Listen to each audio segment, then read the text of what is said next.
Hi, this is Dr. Teresa Dale. We're on Natural Health Radio and also simultaneously on Facebook Live. So I have a terrific guest today. She is the owner of Real Food Mom. And she's going to tell you all about her business and how it helps adults and children. And I want to really hear her story. So we're going to bring Terry on very shortly. But first, I want to just give you a chance to come into the show, understanding we're going to have a guest today. And today, where I'm also want to speak with you about different kinds of detoxification. So that is one of the things we're going to talk to Terry about from Real Food Mom. And we are also going to share with you some of the latest news from the FDA and their production of a synthetic CBD. And so we definitely want to cover a lot of things today to make sure that you're aware of what's happening. The one of the most important things you can do is eat well. You know, food is medicine, and to learn to use it so that it heals your body rather than destroys your body is the key. And that's one of the things we're going to talk about today is how we can use live food, living, raw food to heal our body. Because basically the living food, the raw food, has enzymes in it.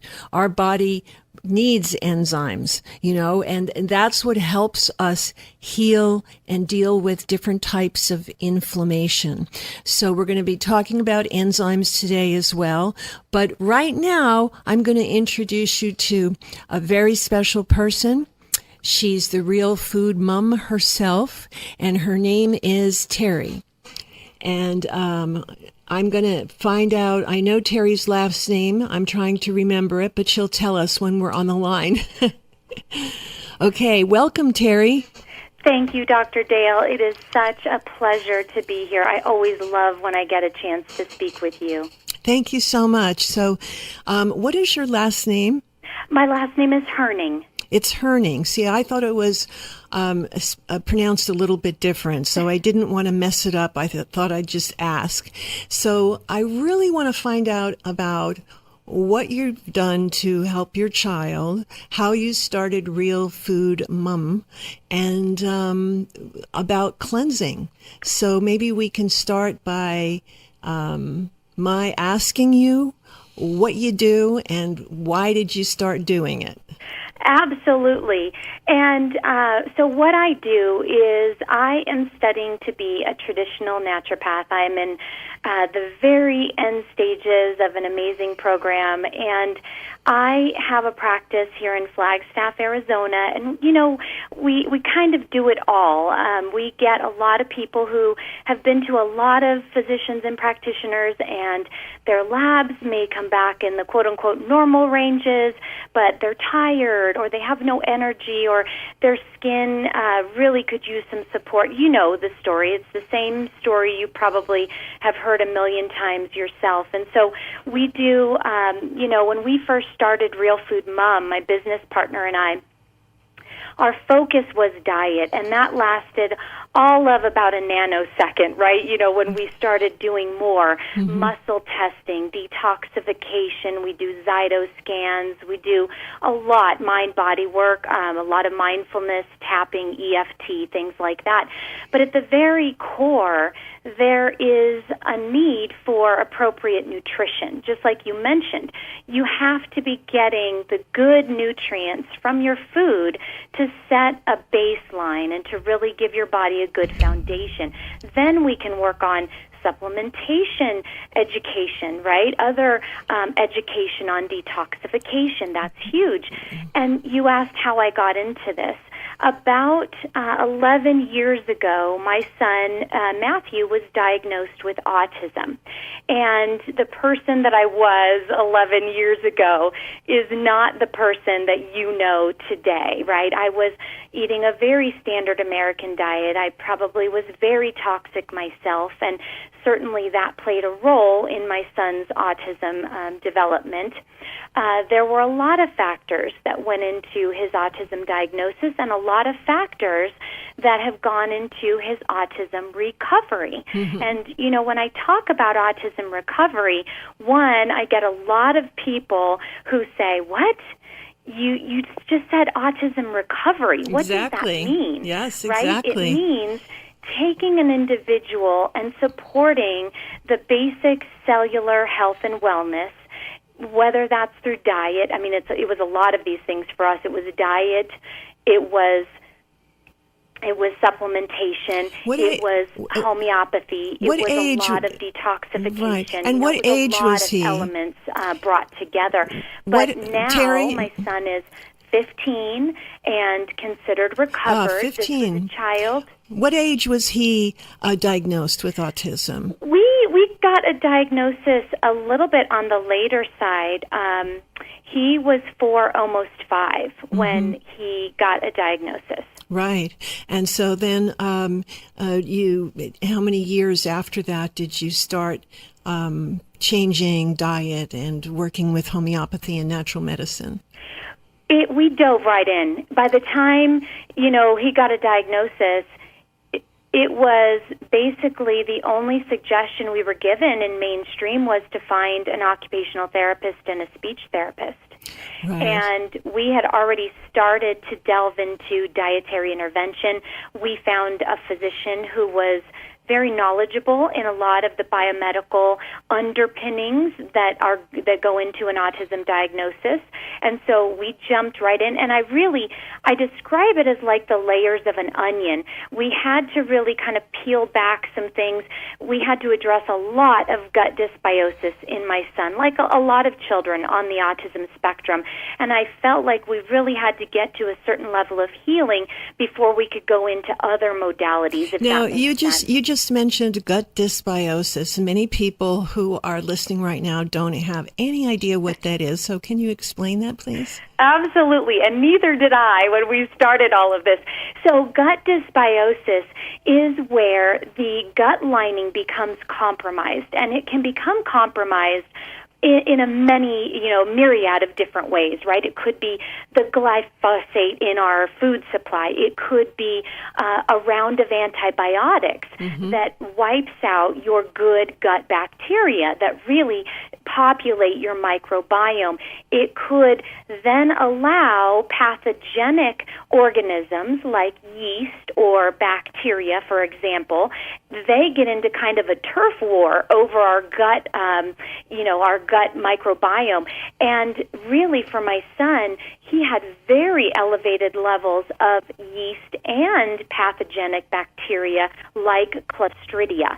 And so those different organisms, all the organisms, just like we produce waste, they produce waste and metabolites that unfortunately really interfere with neurological functioning. It's really true. It's so very true, and a lot of people don't realize that when they're helping their autistic child or anyone, is that the toxins, the waste from the toxins, just like if you're killing parasites, well, you don't want to leave them in the body after they're dead. You want to detoxify them, right? That's exactly it. And, understanding the way that this plays out in autism, because, I work with a lot of families with children with autism, educating them on these principles, just like we're having our conversation right here. Mm-hmm. And it really opened my eyes to the number of people without autism, right? These are people who may have chronic fatigue, or they may have fibromyalgia or other issues. These are all really similar things that are going on. And if we can get in there, really support that gut function, the mood stabilizes, sleep levels out for many people. They feel like their mood is more stable. They have less brain fog. They have less headaches, right? Right. So think about, all these kids right. who cannot communicate the way you and I can, right. and say, gosh, I've got a lot of brain fog recently. I just don't feel as sharp as I used to, Right. I think one of the issues is that people don't understand the gut issues are also related to serotonin production, because most of that is produced in our gut. And serotonin is very, very important for us to keep balanced in ourselves and in our loved ones and in our patients, which could be also our loved ones, right? So we have to look at the gut as a real important part of autism, neurological issues, and just every condition, because it's dealing with inflammation. So as we work with inflammation, you have to deal with the gut. And some people are very constipated. Sometimes people come in, I'm sure they've told you this too, but they go to the bathroom twice a week and their doctor said it was normal. Normal for what? Normal for an alien? I mean, not for human beings. It's not normal.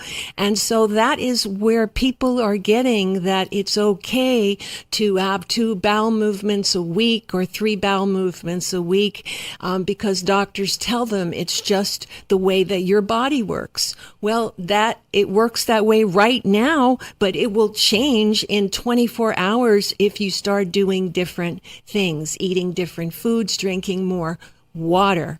A lot of people have very few bowel movements because they don't drink water.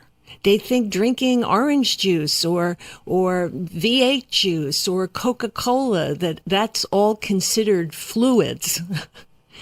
Well, one of the things is we don't have a car, we have a human being. So when we're not checking fluids in our car, we're making sure that the human body has enough water, fluid.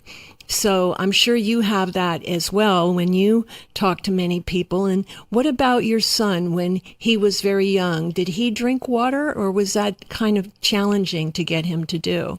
Well, and I'm going to take it a little bit into food allergies and right. intolerances. And you mentioned the serotonin, right?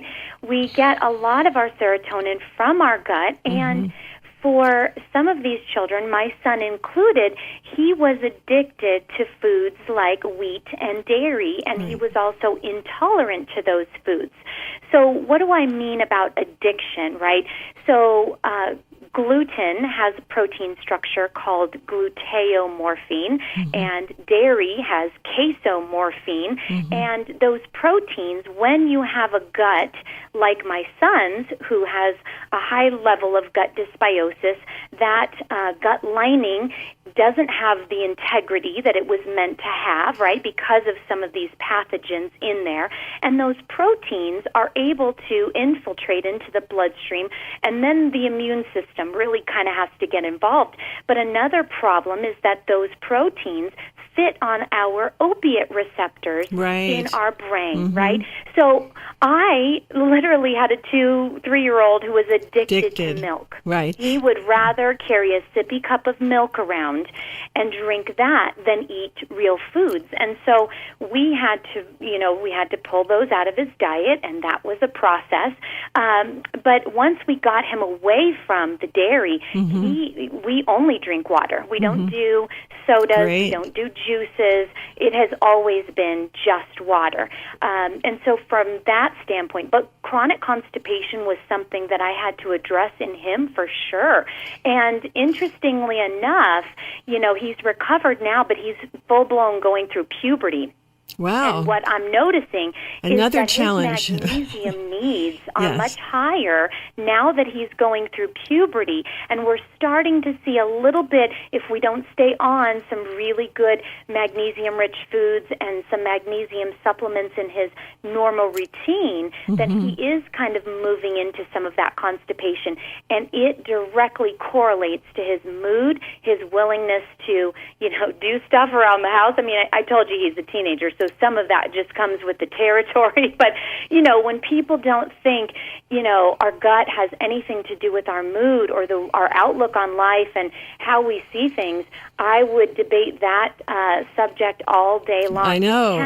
It is amazing. And have a good outlook when you're constipated. Right. I mean, it's really, when you're constipated, you're very contracted in emotions and many other things. So the contraction of a human being, of consciousness, of attitude creates constipation as well as the food that you eat, whereas lightness and laughter and happiness, it's much better for your whole body and your gut. So according to the 5-element theory of Chinese medicine, they have for the last 2,000 years really analyzed and very accurately determined that there's an organ and gland or gland and emotion connected to every acupuncture meridian. So when we're dealing with the stomach meridian or the large intestines or the small intestines, we're also dealing with emotions, and those have to be handled.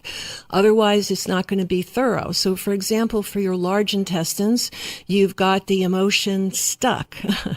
And so that kind of fits. And if a person's stuck about something, maybe they're stuck about drinking water instead of milk, or maybe they're stuck with something, then that can be definitely connected to constipation or chronic diarrhea, either way. So stuck is an emotion that should be handled when there is a bowel issue. And then we have the small intestines, and that small intestines meridian, the emotion is feeling overly vulnerable, being overly vulnerable in not a good way. Okay, and so that is something to be considered. And then, of course, you have your liver, which is anger, frustration, and rage, and you have your stomach, which is disgust and despair. Severe depression can be easily handled when you deal with homeopathic remedies to handle and balance the stomach. So kids have all these things. All adults do. It's normal. Everybody is trying to figure out how to make your body work, how to make your emotions work, because when we were born, we didn't have a manual, or it wasn't on a CD that said, here's chapter 1, here's chapter 2, how to have a bowel movement, So all of these things we figure out, and our emotions are responsible to much of it. And I think you probably know that from dealing with your child and dealing with all of the issues that children have. They know what's happening when they have autism. And unfortunately, Terry, when a doctor gives them a negative diagnosis, it creates such a trauma for them for years to come, thinking that there's something wrong with them. And I just don't look at it that way. I always look at it as they're perfect. There's just a little glitch. We're going to fix it and everything can work again.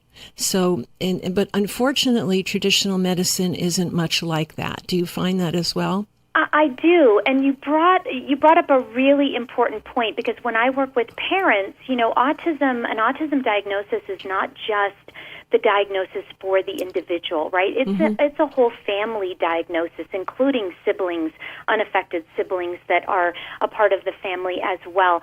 And one of the big pieces that we work with in families that choose to work with us is the getting over the grief of a diagnosis, getting over guilt of what the parent may or may not have done that they think. They think that they're responsible in some way. Yeah. Yes. And I say these things as a parent because I had a great deal of guilt. My son reacted after a round of 7 vaccines. That was a part of his normal childhood vaccine schedule, okay? And I was the one who trusted the doctors, and I was the one who took him in there. And so there's this piece that is this ownness or guilt or whatever it is, but we have to, as parents and caregivers, because it doesn't matter what medical expert you're working with, you have to be the one in charge of your child's recovery. Absolutely. This is squarely in your court, parents.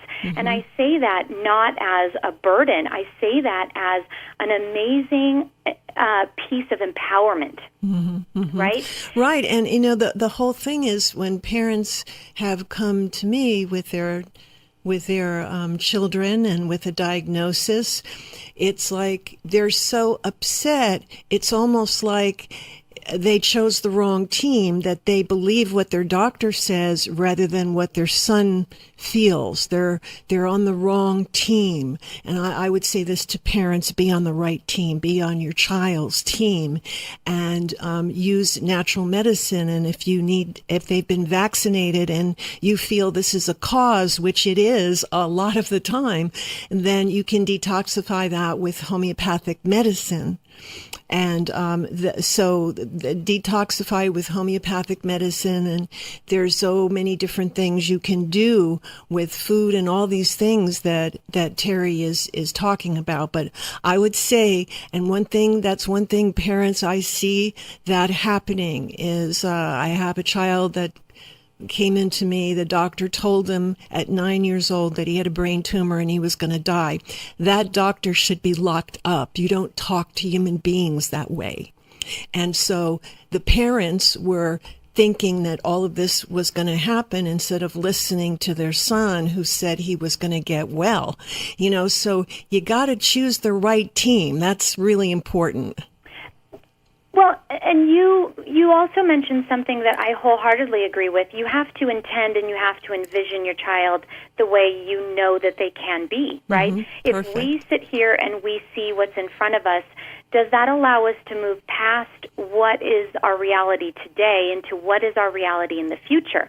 You have to be focused on what they can do, focused on where you want them to be, because the more you can hold that vision, they pick up on that too. Our children, I have said for years, my son is my barometer, and we can slap a happy face on something, but if we are feeling unstable in our energy, they pick that up too. And so it really is a multi-pronged approach. There's obviously the biomedical work that has to be done. Diet has to be cleaned up, number one. Supplements might be necessary to get them over a nutritional deficiency or a hurdle until you're healing the gut lining, right? Or detoxification needs to occur, or homeopathy needs to be employed. But there's also the emotional, spiritual work that is really important, and also your family has to be on the same page. Right? Absolutely. Husbands and wives or partners. That is the key. Be united in what does this program need to look like for our child to have the biggest amount of success possible. Well, it's very, very true. I want to get your website and so people can go and visit your website, Terry. Great. Yes, people can go to www.realfoodmum.com, and that's MUM. And, Dr. Dale, you're going to be in our Detox Global Summit because detoxification played such a huge role in my son's recovery.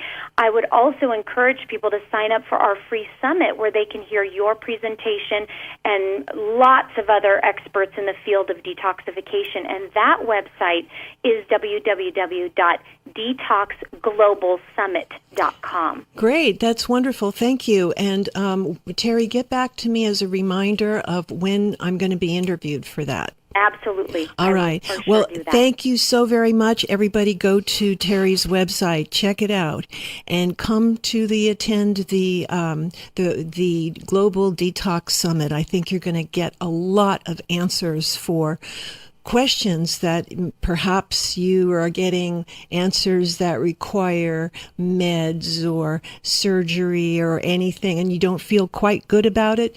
Just check things out and then see how that feels to you. Okay, Terry, thank you so much for coming on the show. We'll be seeing you soon. Thank you. Bye-bye. Lots of love. Bye-bye. Okay, everyone, that was Terry, and she gave her website out, and also for the Global Detox Summit, and I will be interviewed on that, and we'll be giving you the straight skinny on the ways to detoxify everything that is supposed to be incurable. Okay, because there is nothing that is incurable except a negative attitude, and that can be changed.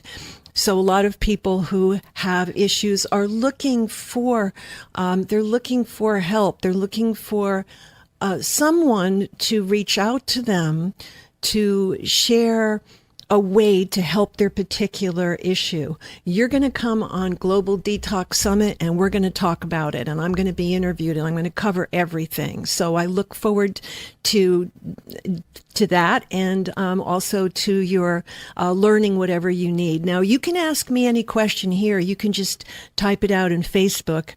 I can see also a couple of questions, so I'm going to answer those questions.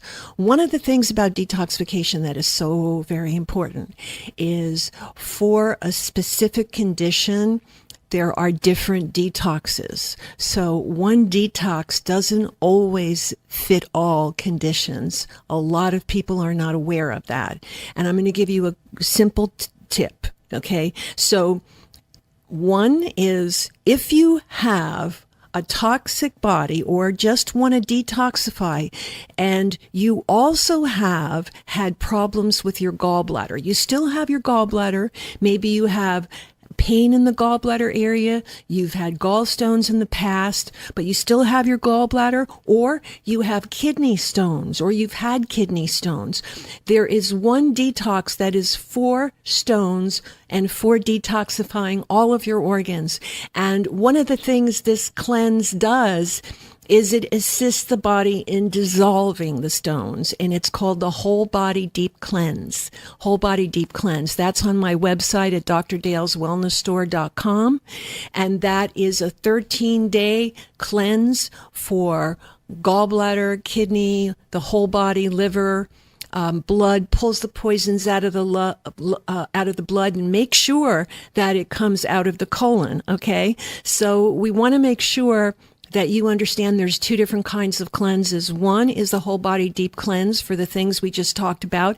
And the second cleanse is called a slow cleanse. That also cleanses everything, but it does not have it does not dissolve or help to dissolve stones.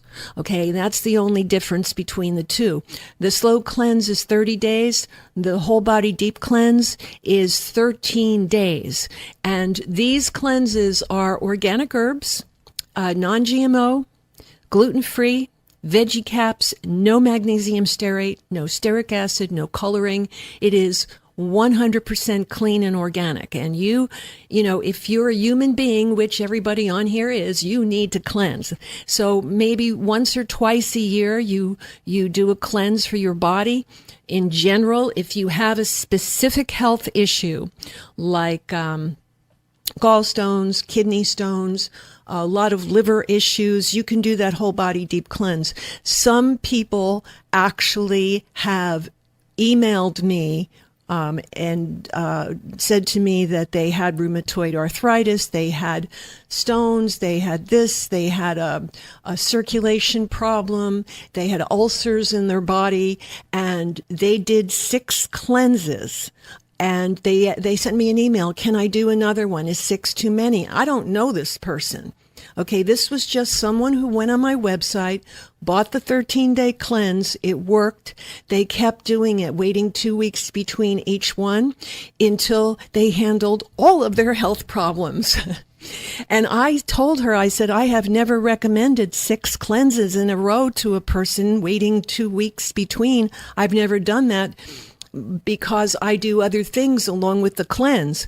But this woman has showed me that You can do that safely. And I'm not recommending that you do it. I'm just saying it was an extraordinary thing for me to hear that somebody had done it 6 times, which I would never recommend, just because I don't think you need it 6 times. But she kept going until all of her conditions were healed, including rheumatoid arthritis, and changed her diet. But she did no other supplements. She just did the cleanse. So I was pretty shocked about that.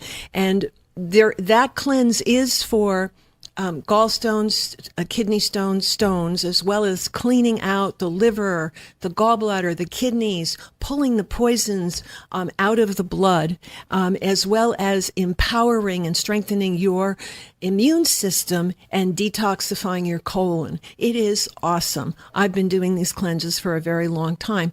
And as far as cleansing, there is one other type of cleanse, and I'm going to get into that in the Global Detox Summit for you. But there are 3 or 4 different types of cleanses, and we're going to talk about the rest of them at the Global Detox Summit. So just hope that you can come, because it's going to take quite a bit of time that we don't exactly have today to go into everything related to cleansing. But it's important for everyone to cleanse, no matter how you've eaten in your life. If you've ever had food that's not organic, or even if you have, you probably have glyphosate in your body. Okay. And that is from Roundup. That is a pesticide from Roundup. Okay, nobody deserves to have that in your body, and Monsanto is being sued for it. They've lost the lawsuit. They've proven it causes cancer. People are suing them. They have like 400 lawsuits. What we want is Monsanto to take it off the shelves. There's no way a product that is known to cause cancer should be in the stores for someone to buy that perhaps doesn't check the news, perhaps they don't read English or speak English. There's no way that we should do that, because that company should take that product off the shelf, and while you're at it, just put them into bankruptcy so they don't exist anymore, because they also make GMOs. I mean, Monsanto would be would be a company that has absolutely no concern for human health. And that is my opinion, but I believe it's an accurate opinion, because you're not going to make products that cause cancer or kill people if you care about people, right? So check out Monsanto. You'll find a lot of articles about this. If this is the first you're hearing about it, check out our website, but also go Google Monsanto's lawsuits, and you'll see exactly what's going on.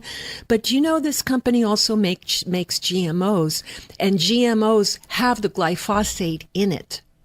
Okay, so you have to know what foods are genetically modified, not only corn and soybean. It goes way beyond that. You're going to see all of the foods that are genetically modified if you Google it. Some strawberries, just a number of different things are now being genetically modified. And we need that labeling law is so very important. So basically, buy your food at a health food store that sells vegetables and puts a label on it so that you can see if it says it's organic. If it's organic, the chances are very low of it having glyphosate, unless this organic field where it was grown is next to a non-organic field. But I think according to law, they should be like a mile apart or a half a mile apart, something like that. So the best thing is to buy organic food. Anything you eat, you can find it organically. Now, animal products, this is an important thing about eating animals, is that even if you eat an animal that is raised organically, that is fed organic food, that's his or her parents were organic, they're still possibly grass-fed, which a lot of people want, but that may be that grass that they're feeding on maybe next to a field of corn where they use genetically modified corn, or they use Roundup to spray on the vegetables. So, food as far as eating animal products is iffy. The best you can do is get organic, but I'm just telling you that I test the food specifically. And I find that most organic meats I don't buy because they don't test like they're good for me, and that's because they have some pesticide on it from somewhere, or radiation, because nuclear radiation from Fukushima went all over the United States. Now, you're thinking, oh, that was a long time ago. No, it has a 10,000 year shelf life. So it's on the ground, it's in the earth, okay? And so if animals are eating the grass and eating from the earth, that's also a possibility. Just saying, don't mean to be negative, just need to be truthful, because that's why you're watching the show. You want to know what to eat. Eat raw, live foods, raw, live vegetables, okay? The thing is that raw foods have enzymes in them. If they're cooked, you're killing the enzymes. So if they're lightly steamed, you're only killing very little of the enzymes. But raw organic foods, eating them whole, the fiber, is very, very good. That is the food for life. That is what you want to eat. So that means salads, that means sprouted, you can get sprouted lentils, you can get sprouted chickpeas, you can there's just so much variety today that we can really be healthy. And my goodness, have green drinks. It's very important. Now, one of the things I'm going to be doing at my events, I'm having events next year. I want you to go to our website, wellnesscenter.net/events, and see which event you would like to attend. There's 3 events. East Coast, West Coast, and in Colorado. And these events are brought to you. I created the entire program, and I will be teaching you how to test your foods, how to test your vegetables. I will be teaching you how to go to a store and find out what food is good for you by testing it on yourself. And you will be able to do that very discreetly, and so many people do it today. I've seen people with pendulums out there testing foods, but this is a lot more accurate. Mostly kinesiology is very questionable, but I have created over the last 35, 40 years a technique that is 100% accurate. And that is what I'm going to be teaching you at the 3 events. You will be learning how to test your body, how to test your own biocompatibility for someone else. You'll be able to test your food that you're eating, that you buy in the store, and you'll be able to test your emotions. And then I'll teach you a wonderful process where you can release your own emotions in a matter of minutes. So if you have a lot of anger, and if you have an identity or a belief system that is supporting that anger, I'm going to help you find it and do a process to release it. All 3 events are experiential. We're going to have a lot of fun. All the people that will be coming will be helping each other. You'll be working with partners. We will be doing Qigong. I will be feeding you organic food and an organic smoothie bar. Won't that be great, huh? Sometimes you go to these events that are supposed to be health related, and the food they feed you is something you don't want to eat. And so you're kind of hunting around for something to eat that is healthy. I basically eat organic food wherever I go. I do my best to find it, and it just takes very little time to do that. So I would only invite you to an event if I can feed you. So we're going to have a great time, a lot of fun. You are going to learn about how to reduce your biological age, how to make your body younger, okay, and how to make your liver, your kidneys, your all of your organs, your heart, your brain, how to make them healthier, younger. And one of the most important things that no one else is really doing, but it is so important, is how to detoxify your brain of vaccines, of glyphosate, of medications, how to detoxify the brain. Very, very important key. So I want to invite you to the events, and you can find that out at wellnesscenter.net/events. So we want to talk a little bit about food today, a little bit more about food. Many people have a paleo diet. You've heard of it. Okay, and that's eating no grains and eating meat, organic meat or meat, no grains, vegetables. That's the kind of diet.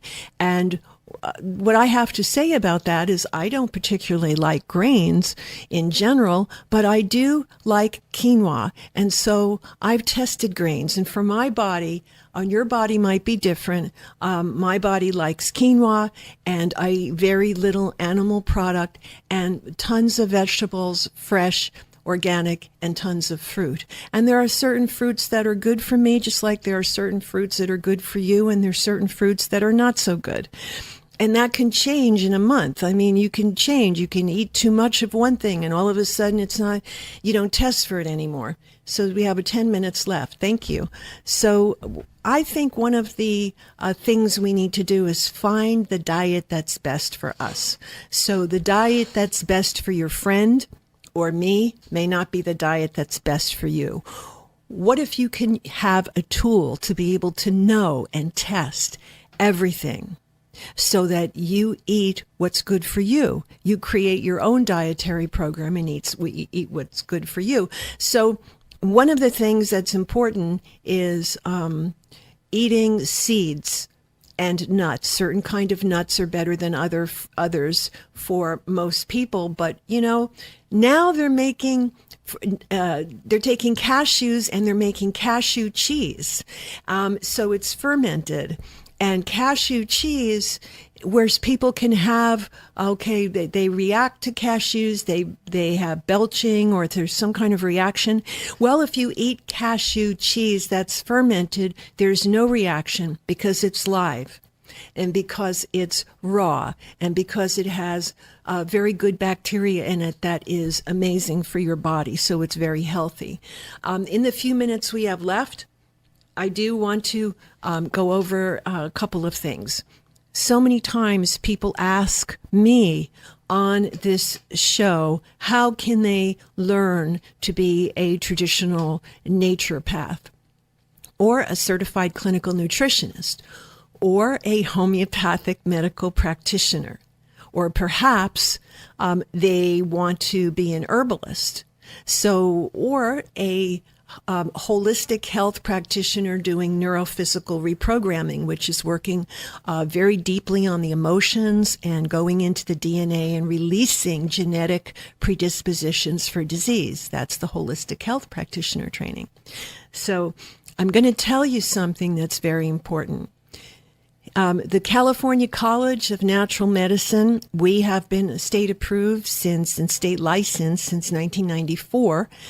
And we offer online and residential trainings, and those trainings are very comprehensive, where you are learning protocols for healing diseases. And you are learning everything about it, like if you had arthritis, what to eat, what to take, what nutrition is needed, and also covering the emotions. And the most, many doctors are interested in helping people with emotions, but they get kind of scared because they don't really know how to do it if they're not a psychologist, right? So one of the things we teach is the 5-element theory of Chinese medicine, and that teaches that there's an emotion related to every organ, system, gland, okay? And that emotion is key to release the issue in the person, because emotional components are a main component of any condition. They could be the whole cause, the entire cause. Like there could be one cause and that's an emotion. Or it could be exacerbating the condition because this emotion has been there forever and a person doesn't even know it's there because they can't see through it. It's just there. And it could be part of their genetic makeup. Like they could have gotten it from their parents, this emotion, okay, or gotten it at birth or sometime in their young years or whatever. So oftentimes, these old stuck emotions are very simple. but we don't think about them because it's just part of how we live our life. So what we can do is learn to use neuro-emotional remedies. And those are very high potency but gentle remedies to release emotions that are stuck, that causing or exacerbating a disease. For example, if you feel irritated all the time, some people get up in the morning and they're just irritated. They're irritated all day. It doesn't matter what they eat, they're irritated. And so that affects the bladder. And that causes a bladder incontinence. It causes a bladder issue. It causes constant bladder inflammation. And that the bladder, and also you can get various infections as well. If you have chronic bladder problems, the key there is that you have irritation and that you're constantly irritated about one thing or more than one thing or everything. So bladder issues, you want to do the neuroemotional remedy number 1. Neuroemotional remedy number 2 is dealing with resentment and our gallbladder. Now, you don't have to feel bad about this. Everybody has resentment at one time or another, about something or about someone. Human beings have resentment. Well, if you hold on to that thing too long, you're going to get gallstones. That's what causes gallstones, not only your diet, but it's also the emotion resentment. So we have a neuroemotional remedy number 2 for the gallbladder. And then we have the neuroemotional remedy number 3, which is for the heart. And the emotions for that are really interesting.